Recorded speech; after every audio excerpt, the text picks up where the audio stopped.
Hello students, কেমন আছো তোমরা সবাই? আশা করি সবাই ভালো আছো। আমি রিয়া সাহা নিয়ে চলে এসেছি তোমাদের জন্য food SI special crash course.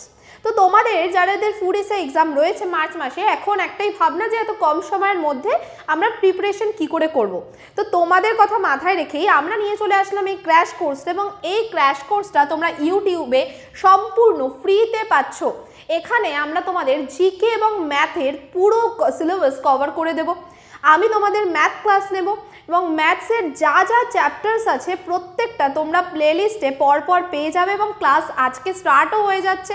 তো এক এক করে তোমরা ক্লাসগুলো করো, তাতে তোমাদের পুরো সিলেবাসটা তোমরা পরীক্ষার আগেই শেষ করতে পারবে। বুঝতেই পারছো 50 নম্বর অঙ্কে আছে, এবং অঙ্কের এই 50 নম্বর পরীক্ষায় পাশ করার জন্য ভীষণ ভীষণ গুরুত্বপূর্ণ।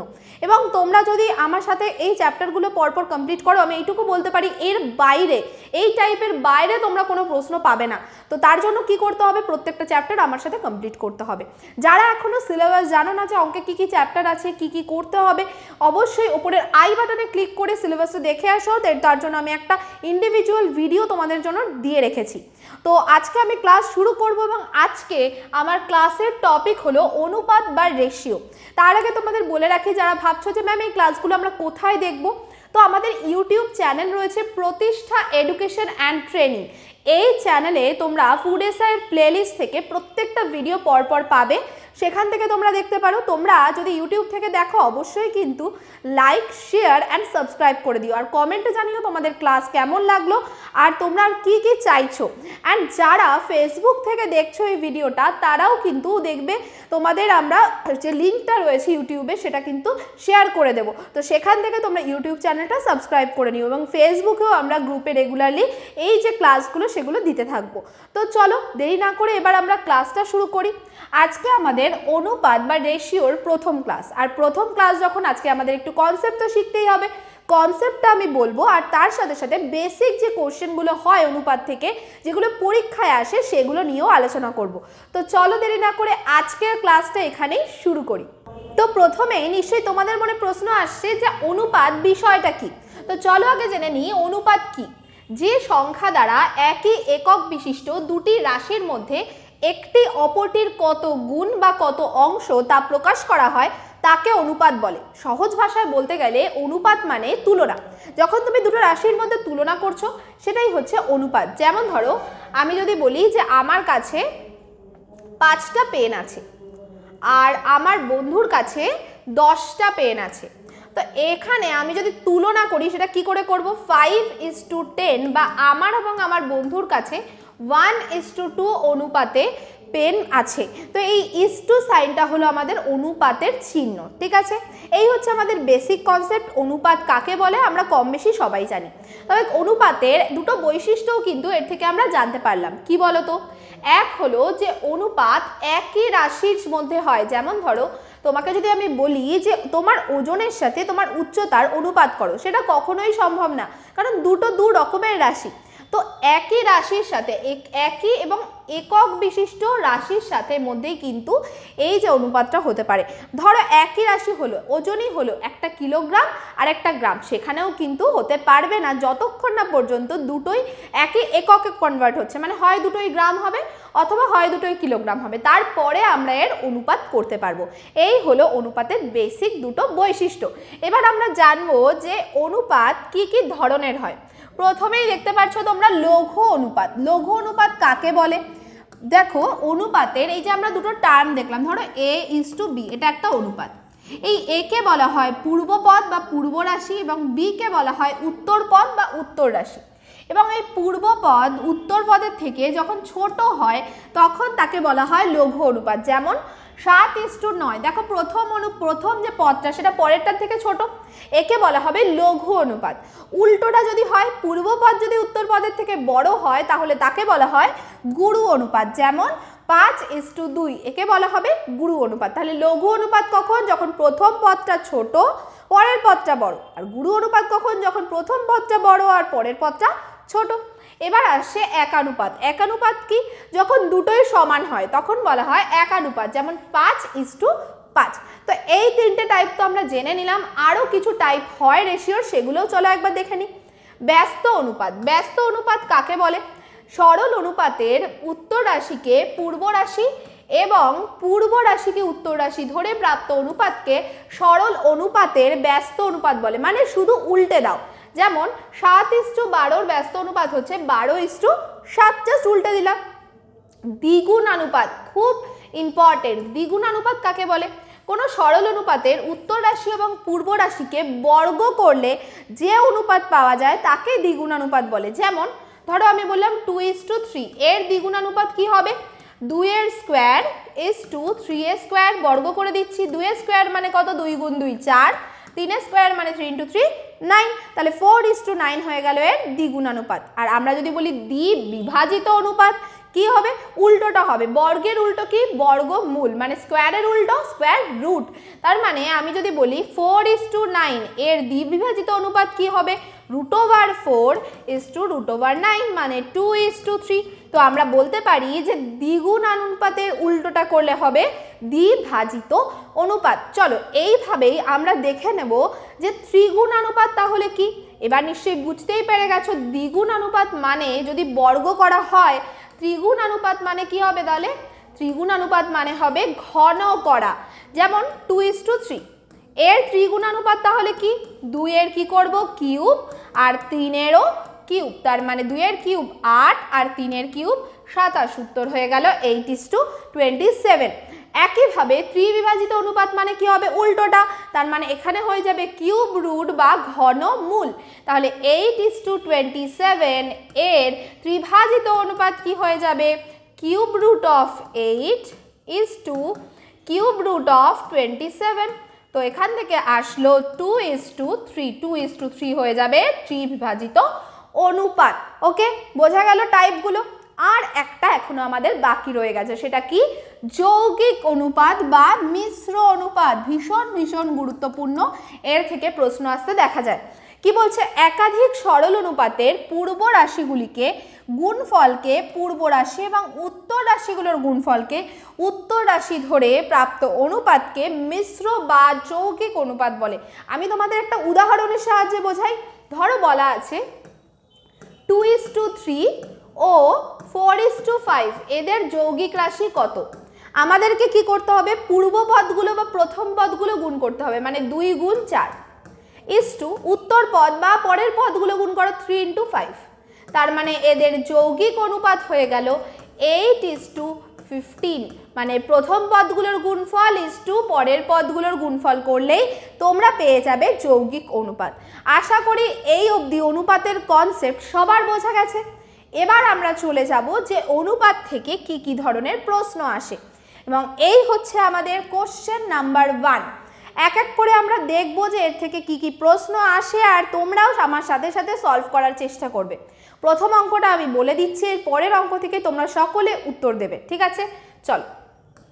আর তার সাথে বলে রাখি, তোমাদের যদি মনে হয় যে আমাদের থেকে লাইভ ক্লাস তোমরা করতে চাও, তাহলে সেটাও কিন্তু কমেন্ট সেকশনে জানাবে। ওকে, চলো।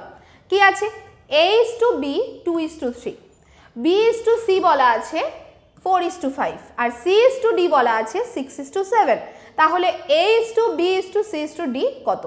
এরকম ধরনের প্রশ্নকে বলা হয় রেশিও মার্জ কনসেপ্ট। মানে মার্জ করা মানে কম্বাইন করা বা যোগ করে দেওয়া, যুক্ত করে দেওয়া। তাহলে রেশিওগুলোকে আমাদের যুক্ত করতে হবে। কি করে করব? এর একটা শর্টকাট ট্রিক রয়েছে, যেটা আজকে আমি তোমাদেরকে শেখাবো। কি করতে হবে দেখো, প্রথমে আমাদের রেশিও কি আছে? ABCD, এইটা চেয়েছে। যা তোমার কাছে চাইবে তার কলাম তৈরি করো। ABCD কলাম তৈরি করলাম। এবার তোমার কাজ হচ্ছে, দেখো তো কি কি দেওয়া আছে। A:B দেওয়া আছে 2:3। এখান থেকে আমরা বলতে পারি A এর ভ্যালু 2 হলে B এর ভ্যালু 3 হবে, 2 হলে B এর ভ্যালু 3। C আর D এর কথা কি কিছু বলা ছিল? ছিল না। তো যেহেতু বলা ছিল না, এই জায়গাটা আমরা ফাঁকা রাখলাম, C আর D এর জায়গাটা ফাঁকা রাখলাম, ঠিক আছে? পরবর্তীতে B:C বলা আছে 4:5, B এর জায়গায় 4 লিখলাম, C এর জায়গায় 5 লিখলাম। ফাঁকা রইল কোথায়? D ফাঁকা রইল আর A ফাঁকা রইল। একইভাবে C:D বলা আছে 6:7, মানে C যখন 6 হবে, D তখন 7। ফাঁকা থাকবে কোন দুটো? B ফাঁকা থাকলো আর A ফাঁকা থাকলো। এবার আমাদের কাজ হলো ফাঁকা জায়গাগুলো ভর্তি করা। কিভাবে আমরা ভর্তি করব? যে কোনো সংখ্যা দিয়ে তো ভর্তি করতে পারবো না। তো তার নিয়ম হলো, এই যে প্রথম রোটা দেখছি, এই রোতে এই ফাঁকা বক্সটার কাছাকাছি কে আছে? 3 আছে, তাহলে এখানে আমরা 3 বসাবো। একই কারণে এখানেও আমরা 3 বসাবো। দ্বিতীয় বক্সে আসছি, দ্বিতীয় লাইনের বক্সে এই দ্বিতীয় লাইনের সব থেকে কাছাকাছি কে আছে? 5, তাই জন্য এখানে 5 বসালাম। দ্বিতীয় লাইনে এই বক্সটার সব থেকে কাছাকাছি কে আছে? 4, তাই এখানে 4 বসালাম। এবার আসলাম তৃতীয় লাইনে, তৃতীয় লাইনে এই বক্সটা সব থেকে কাছাকাছি কে আছে? 6 আছে, এখানেও তার মানে 6 বসবে। এবার আমাদের পুরোটা ফিল আপ করা হয়ে গেছে। নেক্সট আমাদের কাজ কি? নেক্সট কাজ হলো এরকম একটা দাগ দেব আর লম্বালম্বিভাবে গুণ করব। গুণ করলে কত আসছে দেখো, 4 দুগুণী 8, 6 আটা 48 ইস-টু এখানে আসছে 3 4 12, 6 12 72 ইস-টু 5 6 30 গুণ 3 90 ইস-টু 3 5 15 আর 7 15 105 চলে আসলো। তার মানে আমাদের উত্তর হচ্ছে 48:72:90:105। কিন্তু আমাদের রেশিও ততক্ষণ অবধি কাটাকুটি করতে হয় যতক্ষণ না পর্যন্ত ওটা সর্বনিম্ন সংখ্যায় চলে আসে। মানে কি? এটাকে বলা হয় লঘিষ্ঠ আকারে প্রকাশ। যেমন ধরো এই 4টে সংখ্যায় 3 দিয়ে ভাগ যায়, তো আমরা 3 দিয়ে ভাগ করব। 3 ষোলং 48, 3 দুগুণী 6, 3 4 12, 3 তিরিকে 9 0, 3 তিরিকে 9, 3 5 15 এইটুকু করলাম। আর কোনো সংখ্যা কি আছে যেটা কিনা 4টেকেই ভাগ করতে পারবে? এরকম আর কোনো সংখ্যা নেই যেটা 4টেই ভাগ করতে পারে। তাহলে লঘিষ্ঠ আকার হয়ে গেল এটা 16:24:30:35। এটা হয়ে গেল আমাদের রাইট আনসার। দেখে নাও সলিউশন। কোশ্চেন নাম্বার 1 আশা করি সবার বোঝা গেল। একে বলা হয় রেশিও মার্জ এবং এর থেকে তোমাদের পরীক্ষায় কোশ্চেন থাকবেই থাকবে, রেশিও মার্জ। ঠিক আছে, আশা করি শিখতে পারলে। এবার শিখতে কতটা পারলে সেটা দেখব পরবর্তী প্রশ্নে। পরবর্তী একটা প্রশ্ন আমি তোমাদেরকে করতে দেবো, তোমাদেরকে টাইম দেবো, তোমরা আগে নিজেরা সলভ করার চেষ্টা করবে, তারপরে আমি সলিউশন করে দেবো। চলো এটা আমি ডিলিট করছি। প্রয়োজন পড়লে তোমরা অঙ্কের যে ক্লাসটা দেখছো রিপিট মোডে দিয়ে দেখতে পারো। ঠিক আছে, চলো কোশ্চেন নাম্বার 2 তোমাদের স্ক্রিনে চলে এসেছে। তোমাদের জন্য আমি একটু টাইম দিচ্ছি, তোমরা আগে নিজেরা চেষ্টা করো। P/Q/R বলা আছে 2:5:3, R/S বলা আছে 6:5, তাহলে P/Q/R/S কত হবে? এই হচ্ছে তোমাদের প্রশ্ন। তোমাদেরকে আমি একটু সময় দিচ্ছি, তোমরা আগে নিজেরা চেষ্টা করো, তারপরে আমি তোমাদেরকে সলিউশনটা করিয়ে দেব। চলো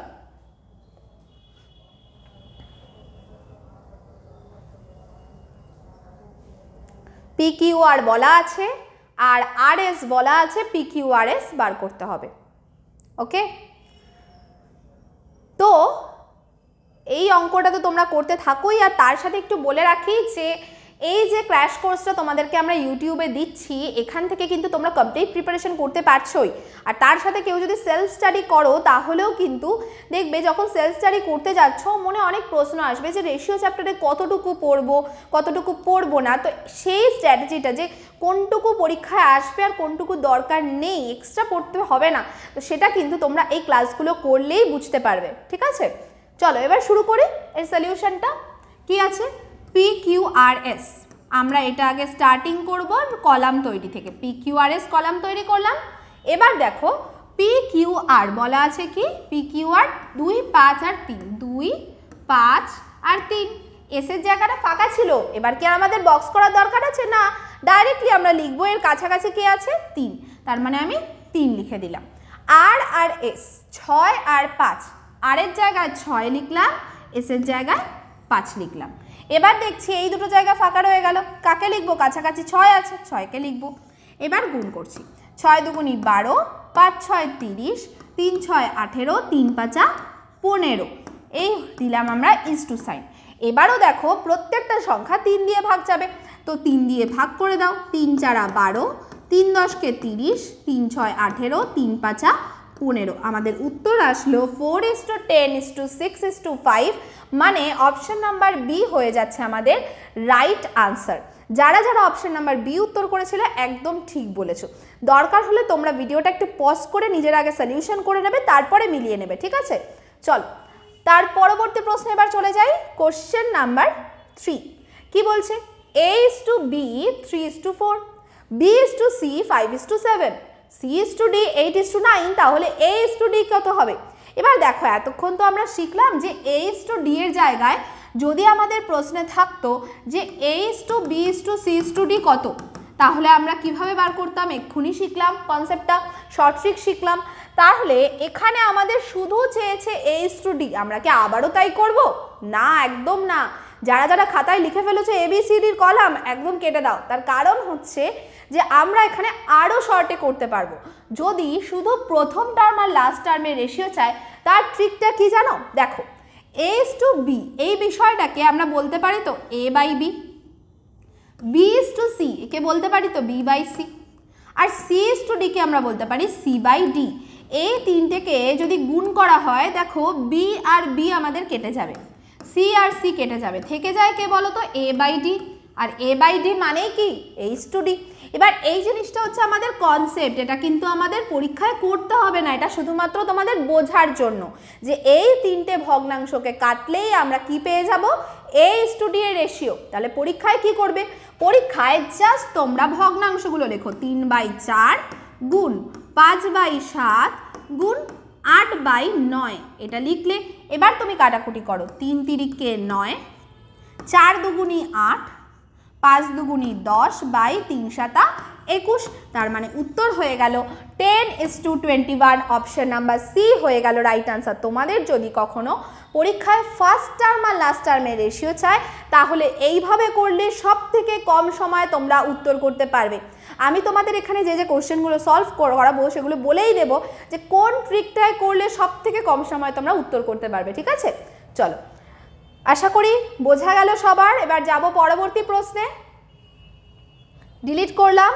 4 নাম্বার প্রশ্ন কি বলছে, A:B সমান সমান 3:2 হলে 4A + 5B = 4A - 5B কত হবে? ঠিক আছে, চলো এই প্রশ্নটা সলভ করার আগে তোমাদেরকে একটা বিষয় আমি বলি, তোমরা এখানে সবাই উত্তর করবে। ঠিক আছে, ধরো আমি বললাম যে A:B হচ্ছে 1:2, অন্য কালারে লিখে দিই,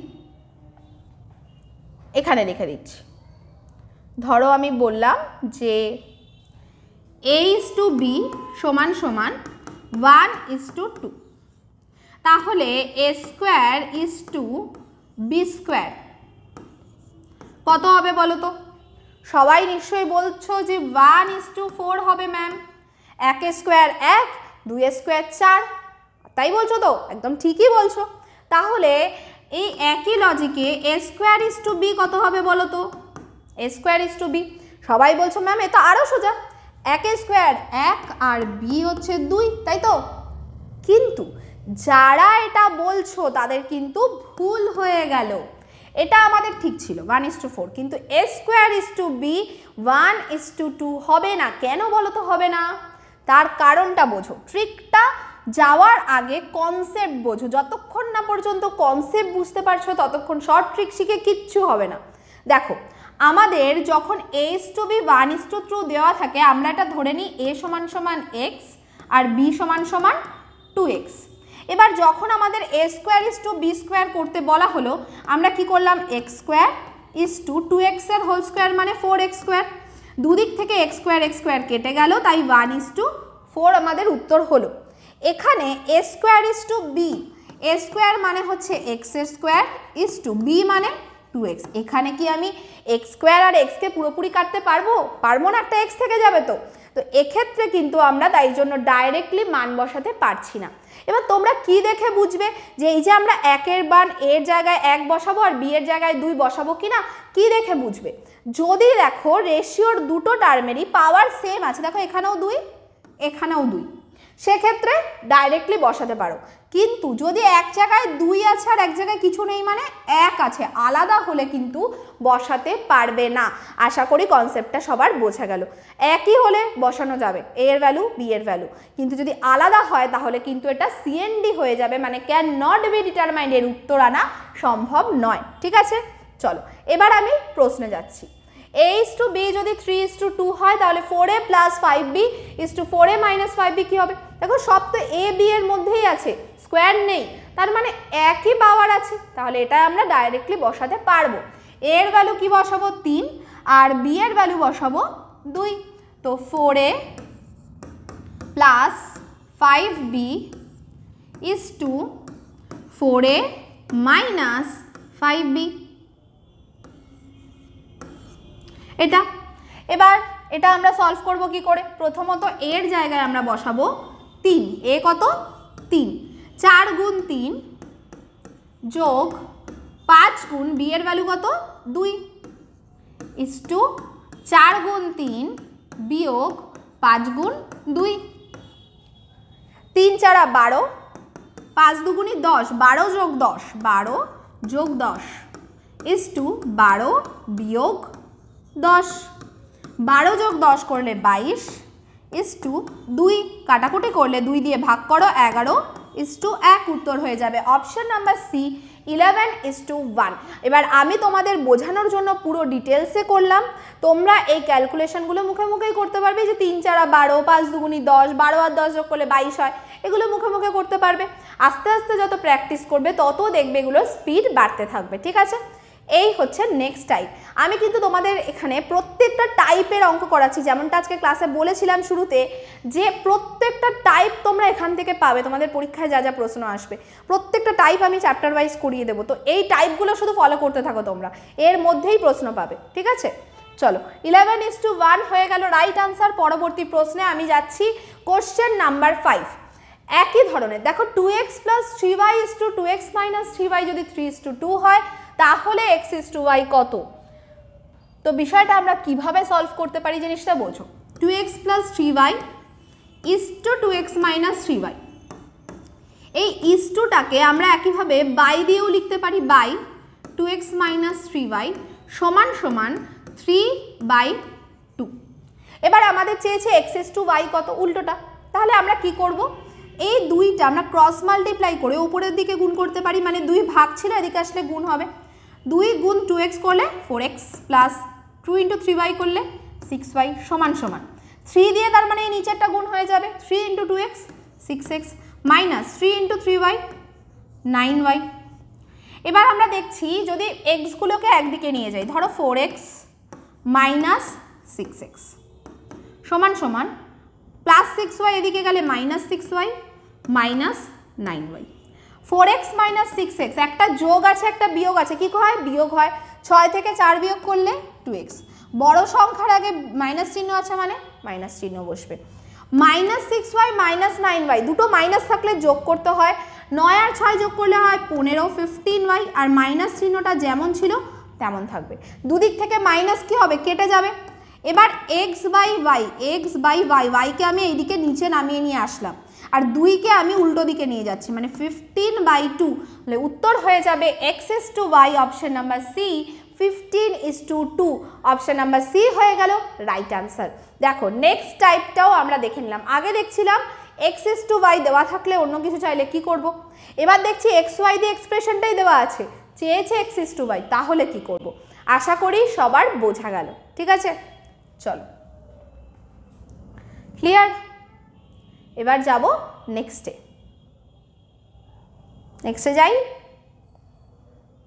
আচ্ছা, নেক্সটে যাওয়ার আগে এখানে একটু বলে রাখি তোমাদের, এটা আমরা এইভাবে তো সলভ করতেই পারি, আর একটা মেথডও হয় যেখানে তোমরা 2x + 3y প্লাস এই পুরোটা করবে, মানে লব যোগ হর একবার করবে আর লব বিয়োগ হর একবার করবে। লব যোগ হর যদি করো দেখো +3y - 3y কেটে যাবে, এখানে আসবে 4x, আর লব বিয়োগ হর যদি করো আসবে 2x কেটে 6y, 4x/6y সমান সমান 5/1, সেখান থেকেও তোমরা x/y করতে পারো, এটাও রেশিওর একটা নিয়মের মধ্যে পড়ে। আশা করি বোঝা গেল। চলো পরবর্তী প্রশ্নে যাচ্ছি। p + q = √pq সমান সমান 2:1 হলে p/q কত? একটুও ভাবতে হবে না এই প্রশ্নটার জন্য। চলো বলো তো উত্তর কি হবে, একদম না ভেবে না ক্যালকুলেশন করে উত্তর করা যাবে, বলো কি হবে, একদম জলদি জলদি উত্তর দিতে হবে। p/q কত হবে? দেখো দেখেই বোঝা যাচ্ছে, আমরা যদি p এর জায়গায় 1 বসাই আর q এর জায়গায় 1 বসাই, 1 আর 1 2, 1 গুণ 1 রুট করলে 1, তার মানে p যাই হবে q তাই হবে, তার মানে 1:1 হয়ে যাবে right answer. Option number B হয়ে গেল রাইট আনসার, p/q মানে 1:1। এই প্রশ্নটাও কিন্তু পরীক্ষায় আসে, যার জন্য তোমাদের কাছে আমি এটা নিয়ে এসেছি। চলে যাচ্ছি এবার কোশ্চেন নাম্বার 7-এ। কি আছে? 2a plus B by A plus 4b equals to যদি 3 হয় তাহলে a plus B by A plus 2b কত হবে? বলো এটার উত্তর কি হবে? দেখি এই প্রশ্নটা কে কে পারে, এই প্রশ্নটা দেখি কে কে পারে। সবাই আগে খাতায় একটু নোট করে নাও তো, খাতায় নোট ডাউন করে নাও। এই প্রশ্নটার উত্তর আমি আজকে ক্লাসের শেষে দেব। এই প্রশ্নটা ধরে রাখো, তোমাদের হোমওয়ার্ক কোশ্চেন, খাতায় নোট ডাউন করে নাও। আজকের ক্লাসের শেষেই এই প্রশ্নটা আমি করিয়ে দেবো, ঠিক আছে? চলো 7 নাম্বার কোশ্চেনটা আমি এখন তোমাদেরকে একটু দিয়ে রাখলাম, তোমরা চেষ্টা করো আমি 8 নাম্বার প্রশ্ন থেকে ঘুরে আসি। 8 নাম্বার প্রশ্নে কি বলছে? 2a equals to 3b equals to 4c হলে a is to b is to c কত হবে? এই প্রশ্নটা প্রচুরবার পরীক্ষায় এসেছে, পিএসসির খুব ফেভারিট একটা কোশ্চেন। এই টাইপটা প্রচুরবার আসে, যে কোনো পরীক্ষা দেবে এই টাইপ দেখতে পাবে। তো যখন এরকম বলা থাকবে 2a equals to 3b equals to 4c হলে a is to b is to c কত, অনেকেই ভাবে 2 ইস টু 3 ইস টু 4। না, একদম ভুল ভাবনা। এক্ষেত্রে আমাদের কি করতে হয়? a is to b is to c এর জন্য উল্টে দিতে হয়। কীরকম উল্টে দিতে হয়? যেমন 2কে আমরা লিখবো 1/2, 3কে লিখবো 1/3, আর 4কে লিখবো 1/4। এবার আমি বললেই যে লিখে দেবে এরকম তো না, কেন লিখবে সেটা জানো। যখনই কেউ কোনো শর্ট ট্রিক তোমাকে বলছে আগে জিজ্ঞাসা করবে কেন, তাতে কি হবে? তোমাদের কনসেপ্টটা ক্লিয়ার হবে। তো কনসেপ্টটা আসো আগে বলে দিই। চলো, এই ধরনের অঙ্ক আমরা যদি একটু ডিটেলসে করতে চাই, বিষয়টা এরকম হয়। 2a equals to 3b equals to 4c সমান সমান k। এখান থেকে আমরা বলতে পারি 2 এর ভ্যালু কি? k এর সমান, 2a সমান সমান k। তাহলে a মানে কত হবে? a ইকুয়ালস টু হয়ে যাবে k/2। একই কারণে 3b সমান সমান k, তাহলে b ইকুয়ালস টু কি হয়ে যাবে? b ইকুয়ালস টু হবে k/3। একইভাবে 4c ইকুয়ালস টু k, তাহলে c এর ভ্যালু কি হয়ে যাবে? c এর ভ্যালু হবে k/4। আলটিমেটলি যখন আমরা a is to b is to c করবো, দেখো k তো সব কেটে যাচ্ছে, থেকে যাচ্ছে কে? Half is to 1/3 is to 1/4। আমরা সেটাই একবারে করব। বোঝা গেল সবার? আমরা এই জিনিসটাই করব, কিন্তু ডাইরেক্টলি করব। তাহলে এবার চলে আসি আমাদের শর্টকাট ট্রিকে। আমরা কি করব? a is to b is to c হবে 1/2 ইস টু 1/3 ইস টু 1/4। এবার সব তো ভগ্নাংশ আছে, উত্তর কি আছে? পূর্ণ সংখ্যায় আছে। কি করব? তো এইটাকে পূর্ণ সংখ্যায় নেওয়ার জন্য আমাদের হরগুলোর লসাগু দিয়ে গুণ করতে হবে। 2, 3 আর 4 এদের লসাগু হয় 12। প্রত্যেকটা সংখ্যাকে আমরা 12 দিয়ে গুণ করে দেব। তাহলে 1/3 ইন্টু 12 ইস টু 1/4 ইন্টু 12। 12 দিয়ে গুণ করার পর দেখো 6 দুগুণি 12, এটা 6, 3 4 12, 6 is to 4 is to 3। Option number A হয়ে গেল আমাদের রাইট আনসার। এই হলো সলিউশন। সবাই সলিউশনটা দেখে নাও। আমরা চলে যাব কোশ্চেন নাম্বার 9-এ। সবাই সলিউশনটা দেখে নাও। আশা করি সবার বোঝা গেল যে এই টাইপের কোশ্চেন থাকলে কিভাবে সলভ করতে হবে। ঠিক আছে, চলো কোশ্চেন নাম্বার আমি 9-এ যাচ্ছি। কি বলছে?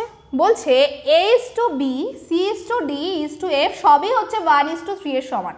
তাহলে pa plus qc plus re is to pb plus qd plus rf, এটা কত হবে? দেখো আমরা যদি a, c আর e এর জায়গায় 1 বসিয়ে দিই, কারণ প্রত্যেকটা তো 1 ইস টু 3 এর সাথে সমান। এর জায়গায় 1 বসালে p, c এর জায়গায় 1 বসালে qe থাকবে, e এর জায়গায় 1 বসালে re থাকবে। b এর জায়গায় আমরা কি বসাবো? b মানে 3, d মানেও 3, f মানেও 3, তাহলে 3p 3q 3r। আলটিমেটলি আমরা যদি 3 কমন নিই, p প্লাস q প্লাস আর কেটে যাবে, মানে 1/3 উত্তর হবে। উত্তর হয়ে যাবে অপশন নাম্বারে 1 ইস টু 3। যদিও আমি এটা তোমাদের করে দেখালাম, তোমাদের পরীক্ষায় এরকম প্রশ্ন যদি আসে ডাইরেক্টলি যে রেশিওটা দেওয়া আছে সেই রেশিওটাই তোমরা উত্তর করবে, যাই দেওয়া থাক সেটাই উত্তর হবে, তোমাদের করে দেখারও প্রয়োজন নেই। ঠিক আছে, কারণ ultimately p plus q plus আর কেটে যাবে। আশা করি বুঝতে পারলে কত কম সময় আমরা অঙ্ক করতে পারি যখন একটু আমরা শিখবো তখন। ঠিক আছে, চলো 9 নাম্বার কোশ্চেন আমাদের ডান। এবার চলে যাচ্ছি আমরা 10 নাম্বার কোশ্চেনে। আবারও খুব ইম্পর্টেন্ট একটা কোশ্চেন। কি বলা হচ্ছে? যদি a এর 2/3, এই এর কথাটার মানে হলো গুণ চিহ্ন, মানে a গুণ 2/3 সমান সমান বি এর 75%, বি গুণ 75%, এইটার মানে হলো 75/100। 25 দিয়ে ভাগ করো, 3 পঁচিশং 75, 4 পঁচিশং 100, 3/4 সমান সমান সি এর কি বলা হয়েছে 0.6। দশমিককে ভগ্নাংশে নেওয়ার কি নিয়ম, সংখ্যাটা লেখো, বাই দাও 1 লেখো, দশমিকের পরে যতগুলো ঘর ততগুলো শূন্য, একটা ঘর মানে একটা শূন্য। 6/10কে কাটাকুটি করো, 3 দুগুণী 6, 5 দুগুণী 10, তার মানে এর ভ্যালু কত 3/5। দেখো কত সহজে আমরা এটা লিখে নিলাম। এবার আমাদের চেয়েছে A:B:C কত হবে, আমাদের 9 নাম্বার কোশ্চেনের মতো হয়ে গেল না, A এর সাথে একটা কিছু আছে, B এর সাথে একটা কিছু আছে, C এর সাথে আছে, তাহলে A:B:C কি করব, উল্টে দেব। উল্টে দেওয়া মানে 3/2 4/3 5/3। হর কে কে আছে 2 আর 3, লসাগু কত 6, প্রত্যেকটাকে আমরা 6 দিয়ে গুণ করব। 3/2 × 6, 4/3 × 6 আর 5/3 × 6। এবার কাটাকুটি করো, প্রথমেরটা যদি আমরা কাটাকুটি করি 3 দুগুণী 6, 3 তিরিকে 9, 3 দুগুণী 6, 4 দুগুণী 8, 3 দুগুণী 6, 5 দুগুণী 10, উত্তর হয়ে যাবে 9:8:10। অপশন নাম্বার বি হয়ে গেল right answer. Option number B হয়ে গেল রাইট আনসার। দেখো 9 নাম্বার আর 10 নাম্বার কোশ্চেন প্রায় একই, শুধু একটা স্টেপ এক্সট্রা আছে, সেটা হচ্ছে পার্সেন্টেজ থাকলে বা দশমিক থাকলে সেগুলোকে কী করে ভগ্নাংশে নিতে হয় সেটা আমাদের জানতে হতো, বাদ বাকি পুরোটা সেম ছিল। ঠিক আছে, আশা করি বোঝা গেল যে এই যে বেসিক যে অনুপাতের কোশ্চেনগুলো হয় সেখানে কি কি টাইপ হতে পারে, প্রত্যেকটা টাইপ আমি কভার করেছি। এবার আমি চলে যাব তোমাদের হোমওয়ার্ক, যেটা বললাম যে 7 নম্বর প্রশ্ন। 7 নম্বর প্রশ্ন কে কে পেরেছো কমেন্ট করো তো। কি আছে, 2a + b / a + 4b = 3। আমরা এটা বুঝতে পারছি 2a + b = কি হবে, এই তিনটে এখানে গুণ হয়ে যাবে, মানে 3a + 12b, তাই তো। তো এখানে আমাদের কি আসছে, 2a যদি ওই সাইডে নিয়ে যাই তার মানে 3a - 2a, আর 12b যদি এক সাইডে নিয়ে আসি b - 12b, 3a থেকে 2a বাদ দিলে a = -11b, আর কিচ্ছু করবে না। এবার চেয়েছে কি a + b / a + 2b, এর জায়গায় তোমরা -11bটা লিখে দাও, -11b + b / -11b + 2b। তো -11 থেকে যদি আমরা +1 করি, 11 থেকে 1 বাদ দিলে 10, তার মানে এখানে থেকে যায় -10, এখানে থাকছে -11 + 2 মানে -9, কেটে গেল মাইনাস, তাহলে বি তো কাটবেই, তাই জন্য আমরা লিখলাম না। 10:9 বা 10/9 হয়ে যাবে। উত্তর অপশন নাম্বার সি হয়ে গেল রাইট আনসার। তো দেখো কার কার ঠিক হলো অপশন নাম্বার সি, কে কে বলেছিলে। তোমরা সবাই কিন্তু কমেন্ট করবে অপশনগুলো, তোমরা নিজেরা চেষ্টা করবে, তারপরে সলিউশন দেখবে, কমেন্ট করতে থাকবে, যাদের যা ঠিক হচ্ছে অবশ্যই আমি কমেন্টে রিপ্লাই দেব। ওকে, চলো। তো আজকে আমরা অনুপাতের 10টা কোশ্চেন করে ফেলেছি। আজকের ক্লাসটা তোমাদের কেমন লাগলো সেটা কেউ জানাতে ভুলো না, কমেন্ট সেকশনে জানাবে ক্লাসটা কেমন লেগেছে। আর লাইক, কমেন্ট অ্যান্ড শেয়ার করতে কিন্তু কেউ ভুলো না, প্রচুর শেয়ার করো নিজেদের সোশ্যাল মিডিয়া থেকে। আর যেমনটা বললাম যে কমপ্লিট ক্র্যাশ কোর্স তোমরা এখানে পাবে, অঙ্কের যা যা চ্যাপ্টার আছে প্রত্যেকটা চ্যাপ্টার প্লেলিস্টে তোমরা পেয়ে যাবে, আমরা পরপর এগুলোই করাবো। তো এগুলো তোমাদেরকে দেখতে হবে এবং নিজেদের মতো প্র্যাকটিস করতে হবে, তাহলেই কিন্তু ফুড এসআই অঙ্কে 50-এ 50 একদম পাক্কা হয়ে যাবে। তো আজকে এই পর্যন্তই শেষ করছি, সবাই ভীষণ ভালো থেকো, থ্যাংক ইউ।